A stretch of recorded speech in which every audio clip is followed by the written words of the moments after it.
ఇక డీటెయిల్స్ చూస్తే జర్నలిస్టుల వరుస అరెస్టుల విషయంపై రాష్ట్ర డీజీపీతో మాజీ మంత్రి హరీష్ రావు మాట్లాడారు. అర్ధరాత్రి పండుగ పూట జర్నలిస్టుల ఇళ్లలోకి వెళ్లి తలుపులు పగలగొట్టి అరెస్టు చేయడం అవసరమా అని ఆయన ప్రశ్నించారు. ప్రొసీజర్ అనుసరించకుండా నోటీసులు ఇవ్వకుండా ఎలా అరెస్టు చేస్తారని హరీష్ రావు అన్నారు. జర్నలిస్టులు ఏం క్రిమినల్స్ కాదు, టెర్రరిస్టులు కాదని వారి పట్ల అంత కఠినంగా ఎందుకు వ్యవహరిస్తున్నారని ప్రశ్నించారు. వాళ్ళ కుటుంబాలు మానసిక వేదనకు గురవుతాయి. పండగ పూట అరెస్టులు సరికాదన్నారు. అరెస్టు చేసిన జర్నలిస్టులను వెంటనే విడుదల చేయాలని ప్రభుత్వానికి హరీష్ రావు విజ్ఞప్తి చేశారు. ఏం లేదన్నా, ఇది ఒక రిక్వెస్ట్ అన్నాక జర్నలిస్టులను మరీ అర్ధరాత్రి పూట ఈ పండుగ పూట ఇళ్లలో పోయి అరెస్ట్ చేయడం అవసరం అన్న.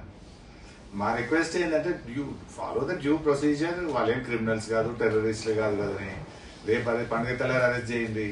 అంత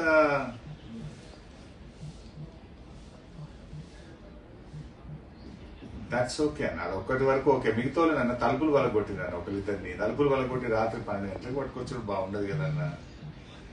జర్నలిస్టులను కానీ వాళ్ళు డైరెక్ట్ ప్రొఫెషన్ ఏముంటుంది. ఈ గతంలో జరగలేదన్న ఒక్క మాట చెప్పండి అన్న. పండుగ మందం విడిచిపెట్టి పండుగ తర్వాత పిలువండి నోటీస్ ఇచ్చి.